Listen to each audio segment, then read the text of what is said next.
Welcome to SilviCast, the podcast about all things silviculture. My name is Greg Edge. And I'm Brad Hutnick. And we are both silviculturists with Wisconsin DNR Division of Forestry and your hosts for today's show.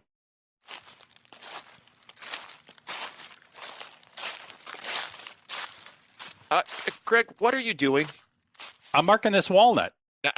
You realize, look around, that's the only walnut we've seen. I got to say, that's a nice tree.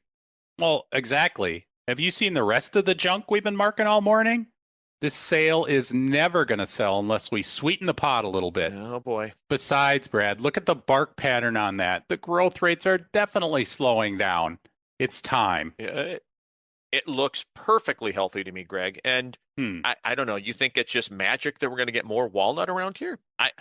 You got to keep it, man. We need it for regen. It's called keeping all the cogs, Gregor. Well, maybe the squirrels will move some seed in from the neighbors. Besides, we usually have to plant the walnut anyway to get them around here. There's a circle in silvicultural purgatory for that kind of thinking, my friend. Brad, it's only one tree. Rationalize all you want, but in your heart, you know I'm right. Okay.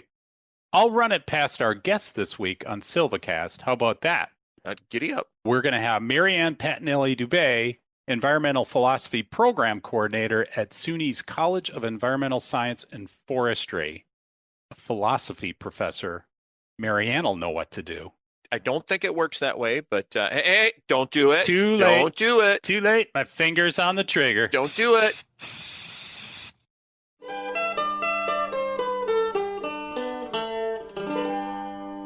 This season of SilviCast is brought to you by the Nelson Paint Company, McCoy Construction and Forestry, and the Family Forest Carbon Program. You make the SilviCast world go round, so thank you. So, Marianne, welcome to SilviCast. It's good to see you again. Thank you. Thank you for having me, both of you. This is actually our last episode of season 5. And so a lot of times we like to, do something a little bit broader for our last episode. So we'll kind of get into the topic here in a minute. But for our listeners, Marianne, can you tell us a little bit about yourself? Yes, I work at the Huntington Wildlife Forest, which is a 15,000-acre research and demonstration forest owned and operated by the New York State College of Environmental Science and Forestry. In this research station, we have a group of foresters, a group of biologists, educators, and it's one of several pieces of property that the college owns and manages. And my work primarily involves teaching 400-level course in practical ethics for our forestry students, also some NRM students, but it's required for forestry students. So that's it. My role. It's a little bit of an anomaly, both at the college and certainly at the field station. But it's very cool to be able to be there in the midst of things. Gives me lots of good material to work with when I'm trying to think about ethical issues and questions to bring to students in class. Yeah, that's fascinating. Hey, it was a real treat, I think, for Greg and I. So, Greg, I was going to tell her, like you were saying, this is our end of the year thing. I think of it as kind of like our Christmas special. So foresters out there, they can decide whatever drinking game goes with the Christmas special. But it was kind of a real treat for us because we got to read kind of some of the things that you've written in the past. And so there was something you wrote a while ago. It said your personal origin story is the author of your life. So what does that mean for you? Like, how did your story bring you into forestry? It's a great question. This is the danger of putting anything in writing, of course, that someone will have read it and then want more clarification on it. More details. Yeah. Honestly, when I came into doing this work, I didn't know anything at all about forestry. I have no background in forestry or natural resource management.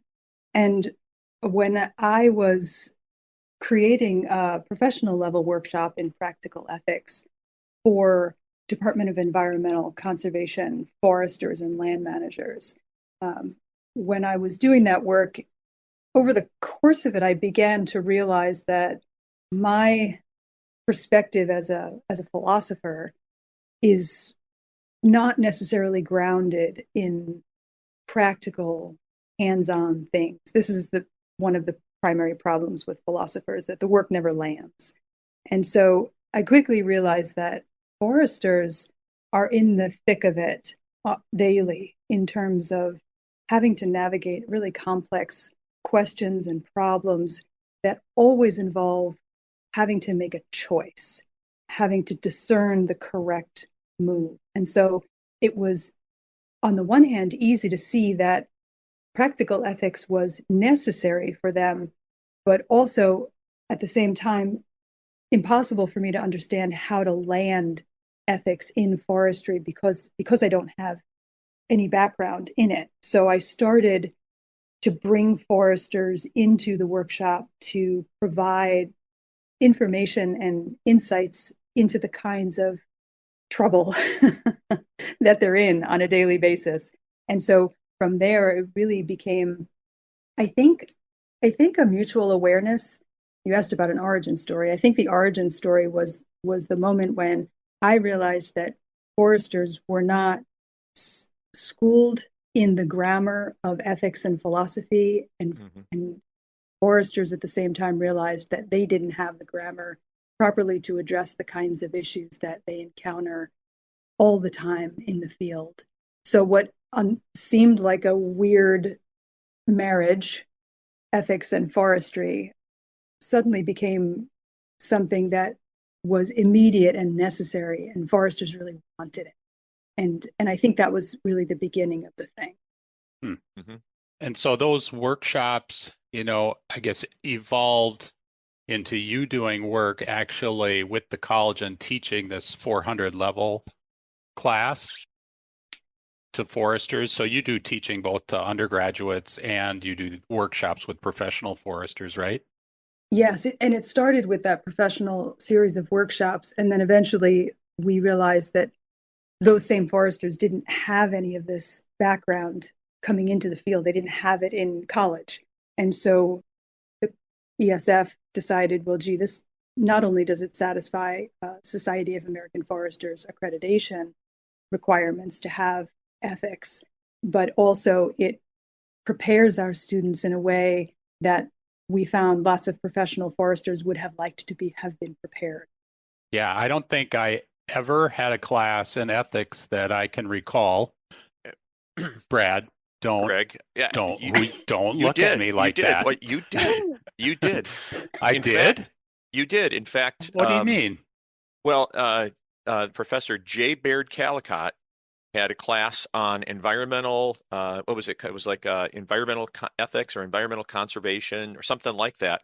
What? He had that. He recently was inducted in the Wisconsin Conservation Hall of Fame, Greg. You should remember him. You took a class with Callicott and you forgot? And he taught it, and it was the world's No. first course on environmental ethics, and he started it in 1971. What? At Point? At Point, yeah. I don't ever remember that. Well, that was a different time for you, right, Greg? See, Marianne, Yeah, it wasn't micro dosing, Greg. Maybe it was a little macro dosing at that point.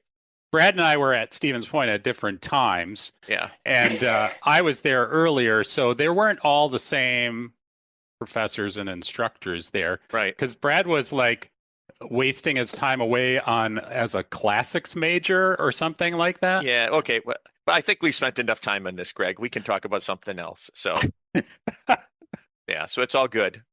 Yeah. Brad, how did you get from classics to forestry? Oh, that's a different episode. So yeah, that's a different episode and several drinks to get there. So, yeah. That's why he's wearing a cardigan today. Kind of looks professorial, and yeah, you got to get out the pipe. No, it's anyway. Cold in the house. It's cold in here, so I don't know why. It's cold and dark today. Okay, anyway, we digress. Yeah. So that's really interesting. For whatever, maybe I took a class, maybe I didn't. I don't remember. But I'm curious, what kinds of things do you cover? What kind of topics do you cover in that class? Well, we cover everything from bribery to diameter limit harvests, because foresters across the country have contributed case studies to the course book that we use both in the professional level class and in the the 421. So I put out a call a couple of years ago when this class was going to run, and I asked foresters from everywhere, from all of the different sectors, to contribute a case study. And so I got everything from accidentally cutting over the line to timber theft to when does a gift become a bribe, all kinds of really interesting, relevant situations. Because again, I don't have the capacity. That's not my area to bring those kinds of issues in. So we cover it all. I think the cool part is the way that we cover it, because ethics in the context of forestry really has to do with complex decision making. And like I said, being able to kind of find the path through the challenges towards the right thing. And we do that by taking philosophy from the ancient period. This was why, Brad, I was interested in the fact that you studied the classics. We start in ancient Greece and we move all the way up the Western philosophical timeline to provide students with a series of 7 different lenses or ethical frameworks through which to see all of these problems and scenarios that foresters have contributed. So when we're reading a situation, as we just did last week, on a situation in South Louisiana dealing with squatters' rights and land surveying that had to take place, and there was some nefarious business between the squatter and the forester trying to manage this line. The question becomes, which of the ethical frameworks should we look through in order to get a sense of this scenario? Which other frameworks will complement that one so that we can gather a composition of approaches to try to figure out what to do? My job is never to teach students what to think, but it's to help them how to think through any situation that they encounter on the ground. Yeah. I think it'd be really cool to go through those different scenarios like that, especially actually now, since I've had sort of a career and had those different experiences. It would be interesting even now just to talk about them. Yeah. But that's cool. The students are surprised by a lot of the situations. The foresters, the professionals, are never surprised. And always have more to add to the kinds of things that are already in the book. I think it's actually really useful for students to know, just to get a sense of what they might encounter when they get out there. Right. And actually think about it before you might encounter it could be really useful. Somebody I talked to in forestry once said, if you're surprised, you haven't been paying attention. So it's probably something like that. And the students just don't have enough attention yet, or enough experience to base it on. They don't. I think building that kind of muscle memory is useful too. Sometimes it feels like I'm a one-trick pony over the course of the 15-week semester. We keep going back to these frameworks, but by the end of the term, the aim is that they have committed the practice of it so much to memory that they're naturally, intuitively working through a situation according to all of these different viewpoints, learning how to stand in all of these different places to figure out what to do. Well, maybe for our discussion, we could lay out some terms, and then maybe we can at least be consistent in using that. So we'll offer some terms here, and you can tell us, or maybe a definition for it, or how we can use it as we're going forward. So how would you define, I guess in our context, philosophy? Philosophy in this work has to do with asking good questions. It's really all about active inquiry. It's never about finding a particular answer or getting to a particular place. It's really the ability to fearlessly open up the next question. Because once we get to an understanding or an answer, there always ought to be a question that follows that asks something deeper about what it is we've discovered. So that's the philosophical method that I think is most useful in this context. Yeah. How about ethics? I like to think about ethics as the encounter. We think of ethics as this kind of prescriptive thing or this abstract notion, but really ethics is the moment of contact between me and you and the land, you and a prescription, you and an impact. So the moment of encounter asks something of us. It requires us to wade into the thing with a moral capacity turned on, because everything we do, every action is going to be inscribed, and all of it has a moral weight. All of it has an ethical dimension, and forestry is really so bound up in this. That's a really interesting way of thinking about it, because I always thought of it as a code of ethics you hear, with our different organizations and stuff. So it's basically a laundry list of do this, don't do that, not necessarily an encounter way of approaching it and thinking through, asking the right questions, all of those things. Yeah. Yeah, I think that the code of ethics, to my mind, is really a code of behavior. And every profession ought to have one, because it identifies the boundaries of what's permitted and what's acceptable. The problem for foresters is when they get to the end of the code. So when a situation reaches the far end of the code, that at that point, the forester really needs to have the grammar and the capacity, the fortitude to be able to open up the next question, because the code can only take them so far. And at a certain point, they need to be able to think for themselves through the problem. And that's going to happen fast. That's going to happen on the landing. It's going to happen in the midst of a public meeting where they're trying to explain their management decision to a hostile audience who doesn't want to see the harvest or the cut. The code is necessary, but it isn't sufficient. Mm-hmm. That makes sense. Yeah. And I'm just pulling out some terms because it was really interesting reading this stuff. You really focused in on virtue. And so how would you define virtue? I define virtue as practical wisdom. And again, this is part of my mission of dragging philosophy down into the dirt in a good way. Yeah. So practical wisdom in the classical sense, in the Aristotelian sense, has to do with how we take what we know to be correct and act on it in the world, and how we make the virtuous act form into the happy life. So the happy life is the life that we can see on the far end of time that has been in service to the good and in service to the right and the correct. So happiness and virtue, and just that practical application of paying attention moment to moment to how much what I'm going to do is going to positively impact my ability to travel that arc towards the good life, towards the happy life, the life that is in service to the other, in service to the good. I've often thought about, as I get older, is what I do or say, what would be the wise thing to do? Yeah.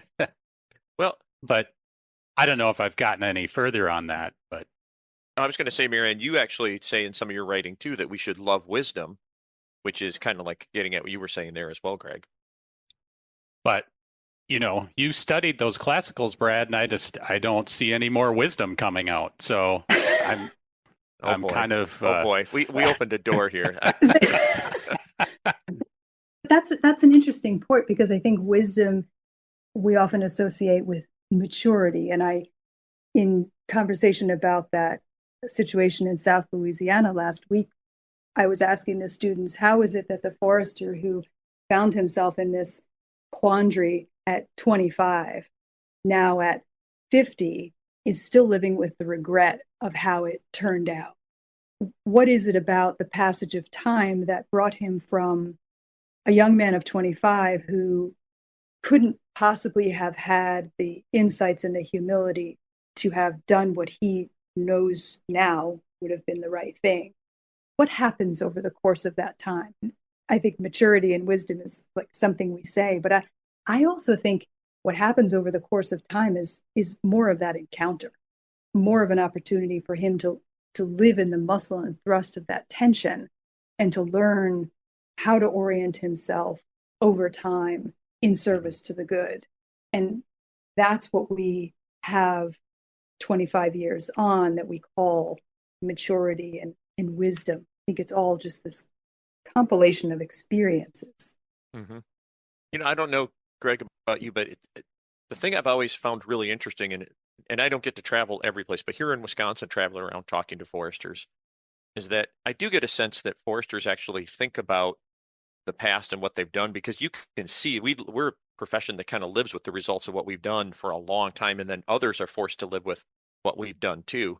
So it does feel like we're never fully cooked, right? Like we're always changing because we're always getting this response or seeing something that kind of makes you go, oh, we didn't get that right. We have to change.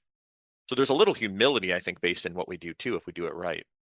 I think for sure in silviculture is such a long-term proposition that we are constantly going, oh, that didn't work quite how I thought it would be, and we're adjusting all the time. Yeah. I heard a forester say recently that the only thing a forester can control is how much light gets to the ground. Yeah.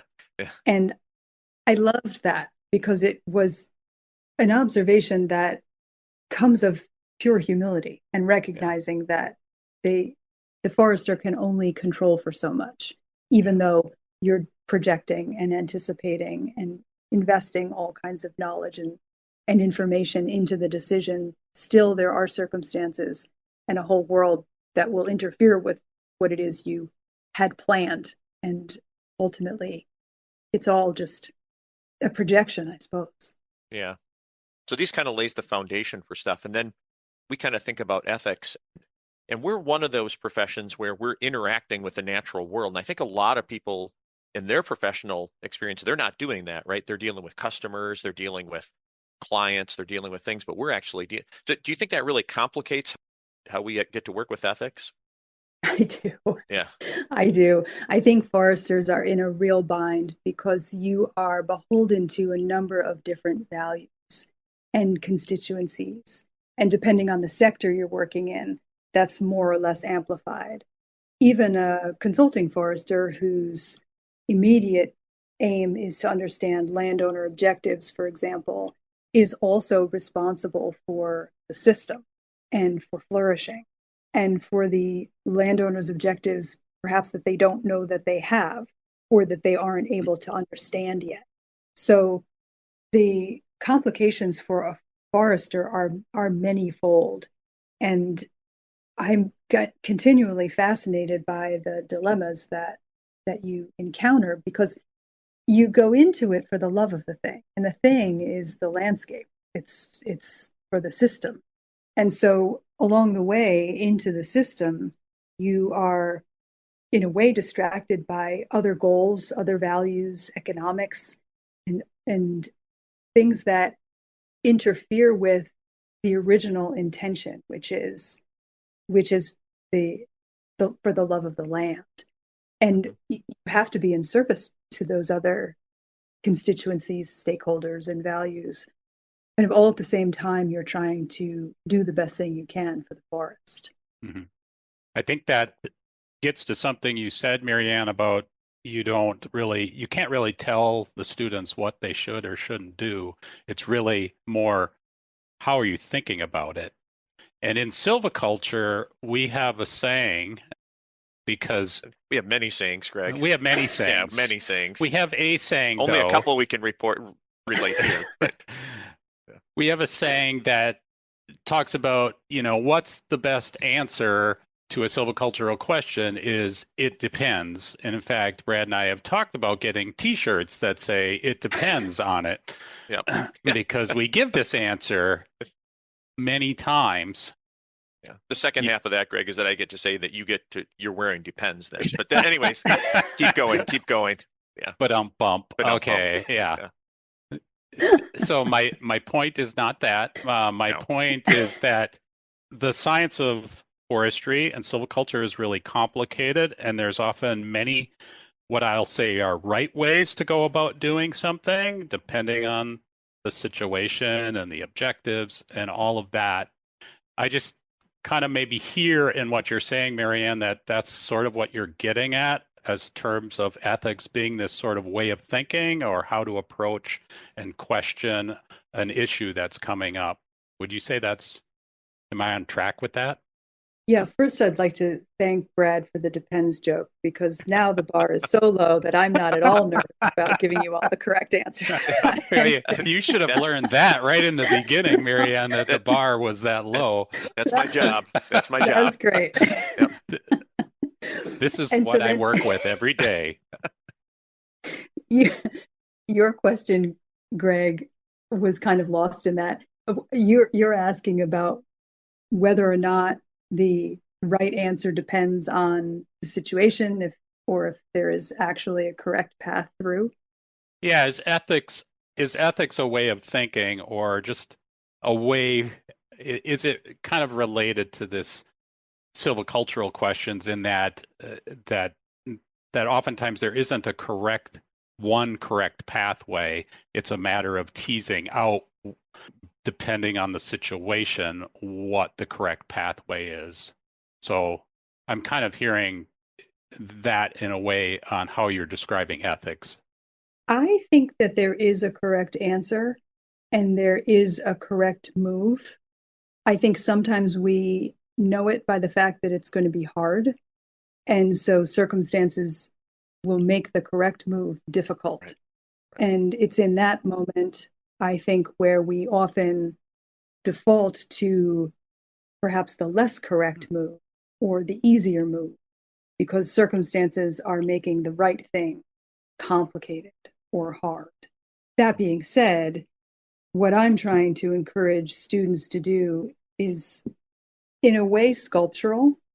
So when you go into a room to look at a sculpture, the first thing you want to do is encounter it all the way around to see where its angles meet up with its planes and how the shadows fall on all different sides of the thing. So students need, as foresters do, to walk all the way around a situation to understand it in the round, and then to make a decision about what they're going to do. And sometimes the circumstances don't allow for them to do the right thing. Perhaps their financial circumstances require them to do a thing that's less right, but they have kind of less room to move around in making the decision. So they're going to default to the thing that isn't the best for the system, isn't the best for the long term, but is the best they can do right now. I think they need to be honest about the fact that there is a better answer. There is a more correct move, but they're just pinched and they aren't able to achieve the full flourish of that right doing. But I do believe that there is a right move. And in my experience with foresters, they generally know what it is, even if the circumstances prevent them from acting fully in it. So is it the circumstances that aren't allowing them, or is it their courage to take action in that situation? Or maybe it's just a combination of those. I think it's both. And the courage is interesting. We have one framework that is a pre-modern approach, and the pre-modern approach asks students to look through all of the virtues, through courage, prudence, temperance, empathy, compassion. And sometimes courage shows up as this thing that's like, well, that's maybe a little heavy-handed. I mean, we're foresters, we're not running into burning buildings. But as you point out, the ability to take hold of a situation when it's uncomfortable or difficult and show up chest first and say, this is the move. I may not be able to do this whole thing, but I know what the correct move is.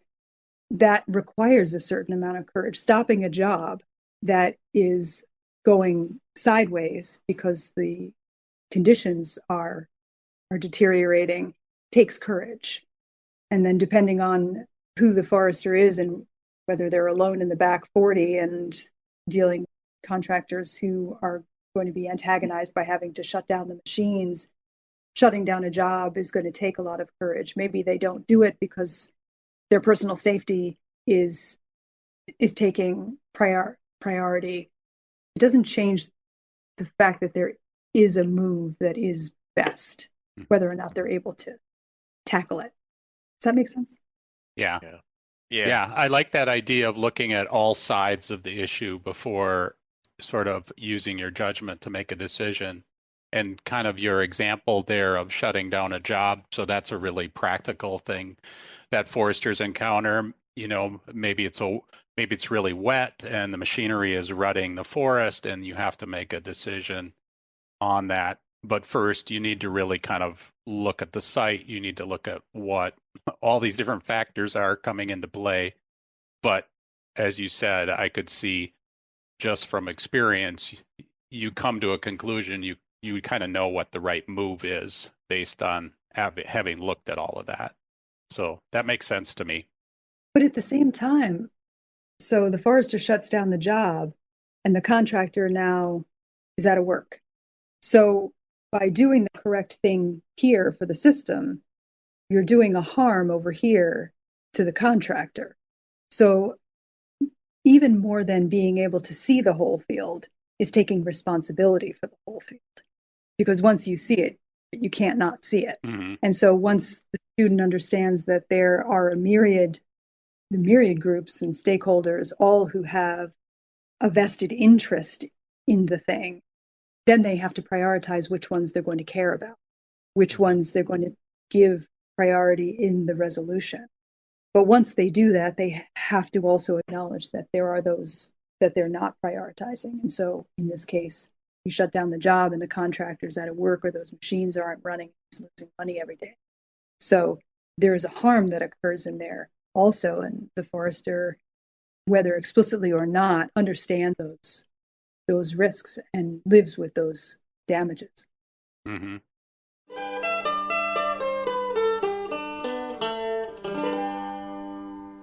Looking for continuing education credits? Check out the SilviCast webpage for more information. And now, back to our show.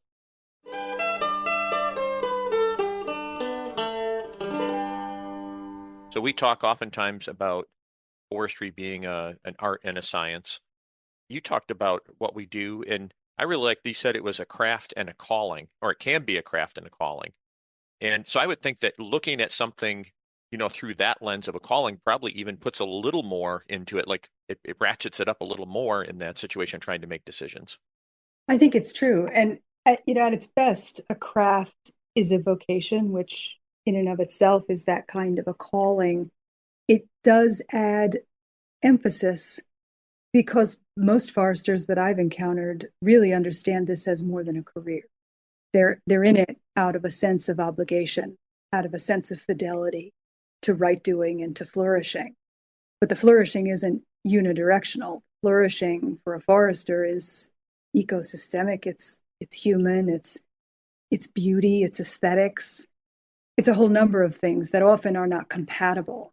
So I actually think thinking of forestry as a vocation or as a calling and as a craft gives the forester some sense of like, okay, this isn't supposed to be easy. Because from the outside, someone who doesn't really understand it in that rounded way would say, well, it's just a technical application. Just you're learning a technical skill. And it is much more than that. The minute you put a blaze on a tree, you've made an ethical decision, or you've made a decision that's going to have an ethical impact or moral impact. So it starts at the very beginning and it just gets more complicated all the way down. And thinking of it as a vocation, as a craft, maybe is more honest than merely a technical trade. You really have to be aware of, as you said, of all of the implications of the decisions you make, both on, where there'll be good impacts and where there'll be negative impacts. I think to be a good forester, I was just thinking about that example again, where you have an impact on the logger that you shut down. You really also need to be empathetic to that and, what their needs are, because you have to keep them in business, right? So it's just interesting, as you said, we're constantly balancing all of these different decisions in the forest. You don't really realize it. You also might be responsible for getting wood to the mill. So if you're not getting wood to the mill, then that whole community of concern is going sideways in terms of the mill workers, the town that the mill supports. There's a whole cascade of things that are pushed with every decision that a forester is going to make.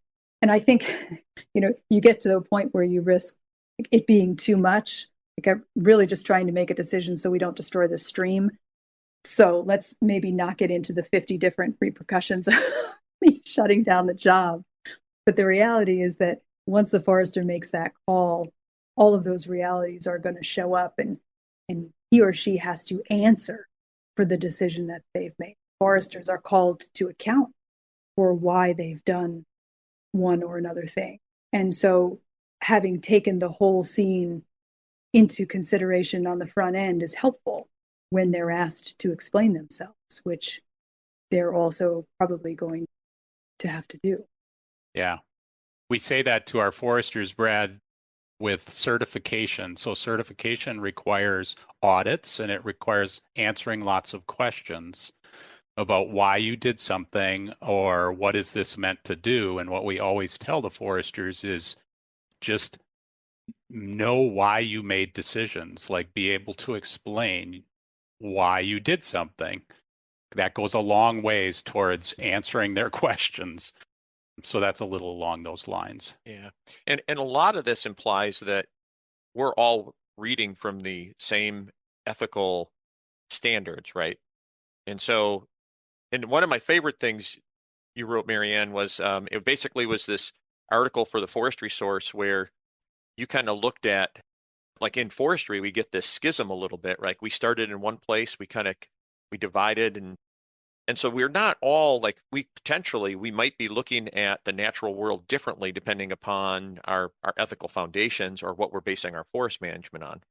And so a good example, like you drew the difference between Pinchot and Leopold, and kind of how that the Pinchot tradition kind of we split off and had a different view kind of coming through Leopold, and that has implications.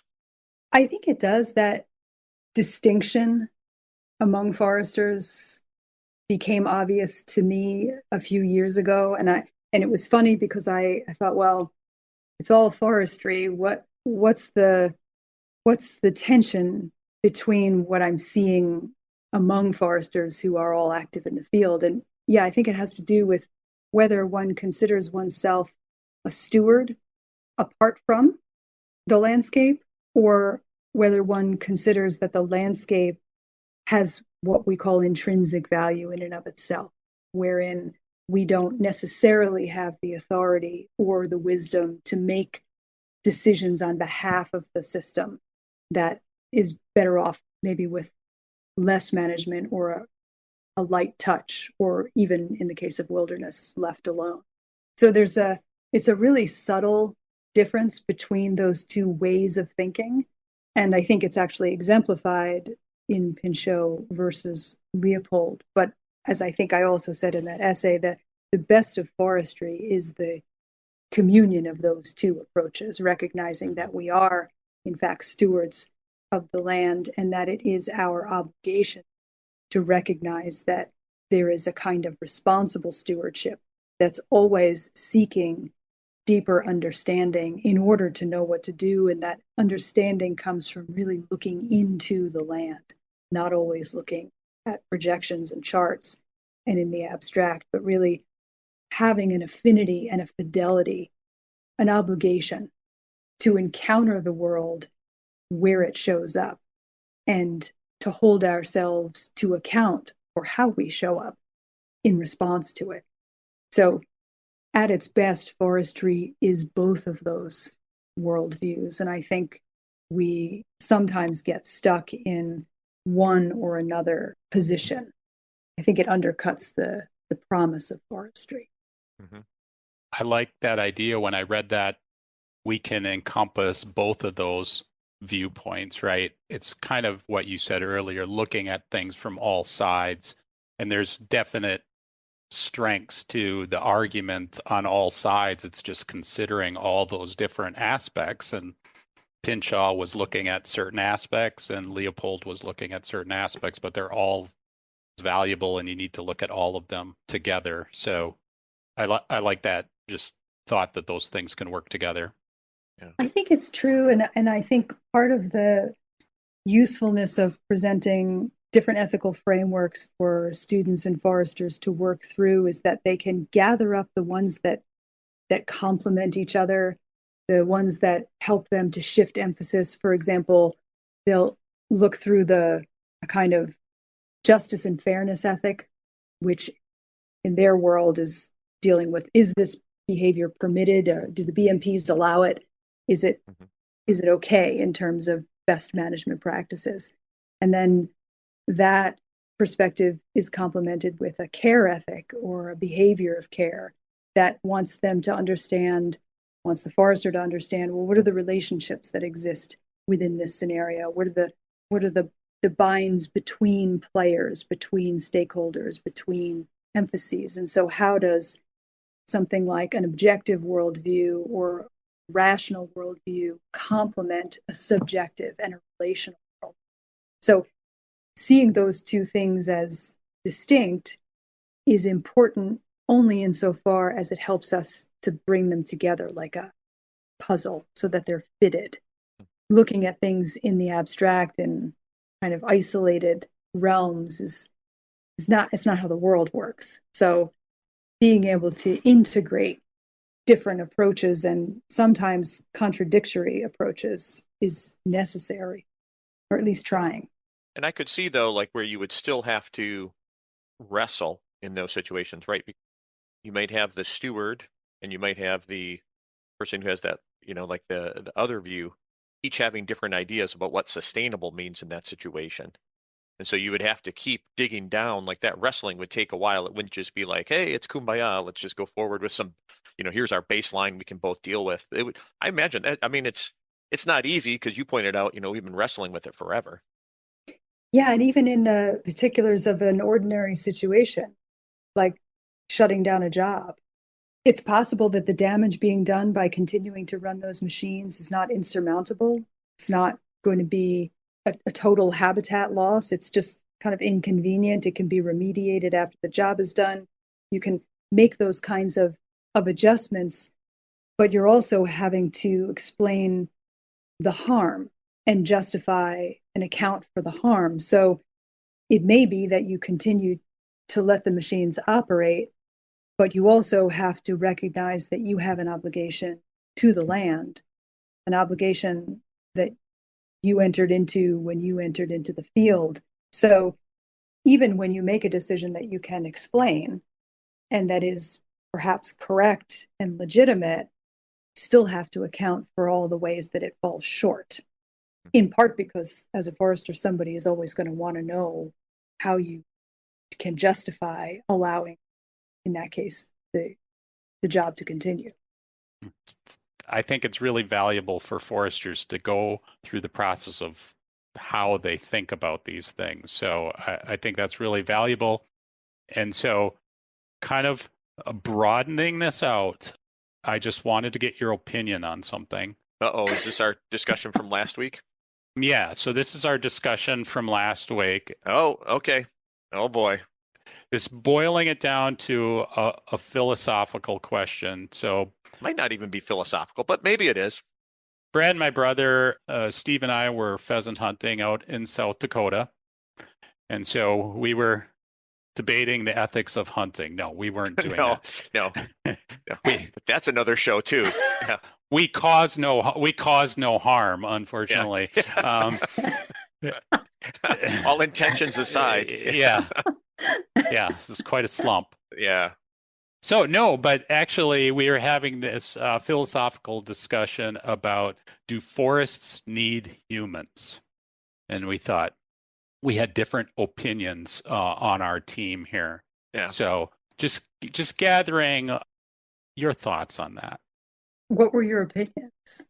Well, opinions range from why are we talking about this? That was probably Steve's opinion, but yeah. Something to talk about while we're pheasant hunting.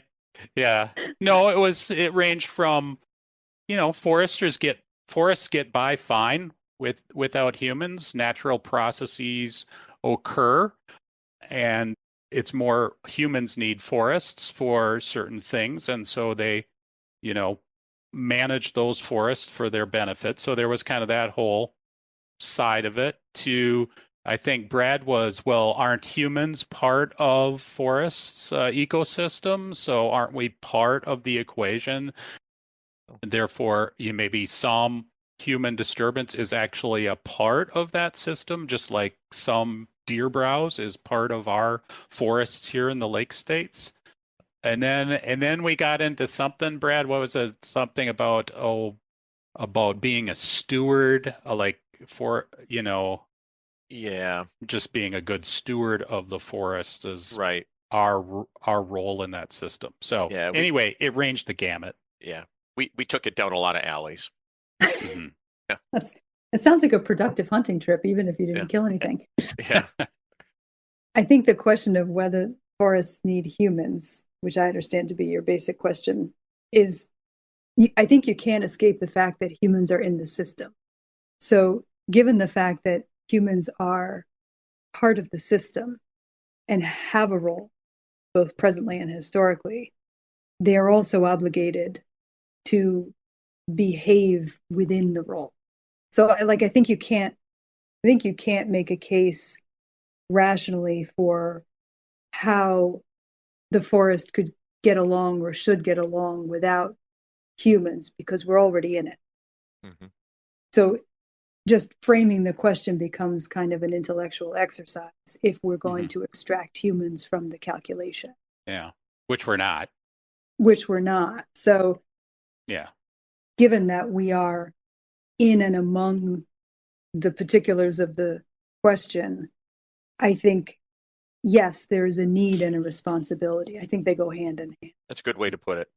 Yeah, and I think we kind of got into this discussion, Brad, too. Even if we as foresters decide the recommended management is passive management for an area, humans are still impacting that by making that decision, and kind of what they're doing or not doing still has impacts on that forest. So, Yeah, it's like the question I always struggle with intrinsic value.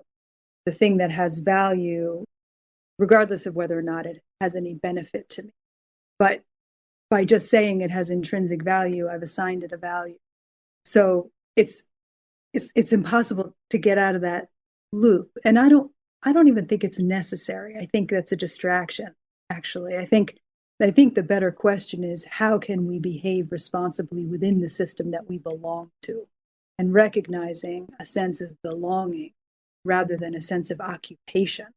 Yeah. And by occupation, I mean like we're in it, we're occupying the space, not so much occupation as forester, although that is an interesting analogy. But if we think of our place within it, within the question and within the landscape, literally, as a question of belonging, then the question of what do we do in there takes on a different quality.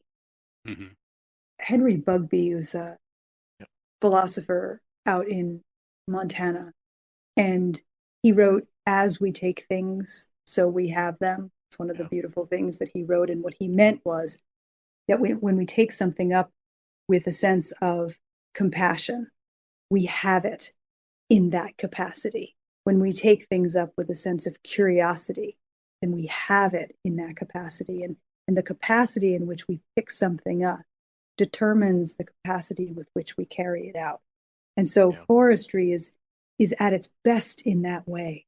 If foresters go out into the landscape and pick up the composition of problems and questions and circumstances in a way that is curious, that is courageous, that is righteous, and that has an eye towards the flourishing, towards the good, then a forester is necessarily in a channel that will take them and the landscape through to that conclusion.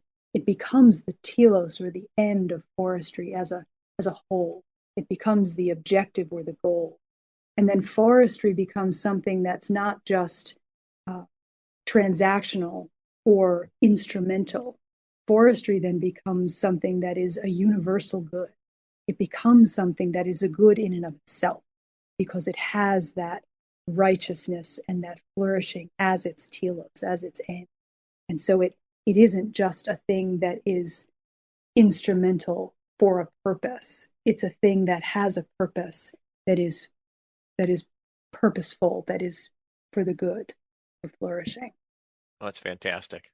I'll tell you, we didn't come to those conclusions in South Dakota. We should have had you along. No one wants me on a hunting trip. I just remember my diatribe about if I'm not natural, I know I'm not supernatural. So, so you tell me. You tell me. You got to pick. This is, yeah.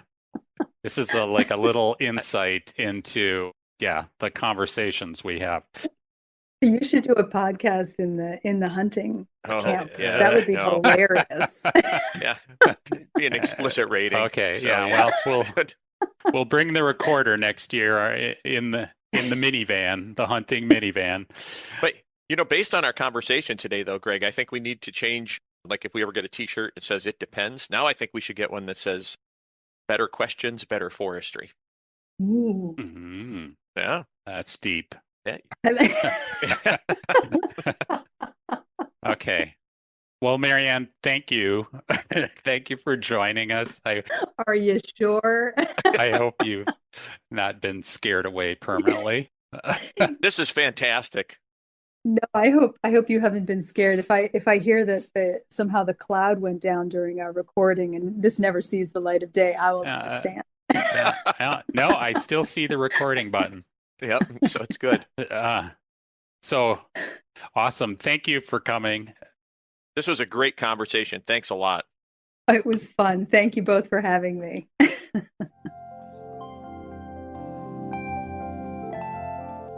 Brad, I feel like I'm in a Jack Handy skit, but in a good way. Deep thoughts, good questions will make you a better forester, my friend. Yes, we did learn that. And besides, what better way to end our 5th season of SilviCast than a little personal reflection? You could use some, Greg. Hey, wait a minute. I've been doing a lot of reflection. For example, I've been thinking a lot about the episodes that we have planned for next season. Yeah, I know, right? See, that's the great thing about silviculture. There's never an end to the fun. So stay tuned. And thanks for listening to today's episode of SilviCast. If you have ideas for future episodes or a question for the Dropbox, please let us know. You can reach us at UW-Stevens Point's Wisconsin Forestry Center by emailing wfc@uwsp.edu. Feel free to include a sound file of your question or comment if you like. We learn best when we wrestle with questions, so keep them coming. And take care, everyone. And as always, thanks to our team, Susan Barrett, our editor-in-chief, Joe Rogers, IT Master, theme music by Paul Frater, and of course, UW-Stevens Point's Wisconsin Forestry Center.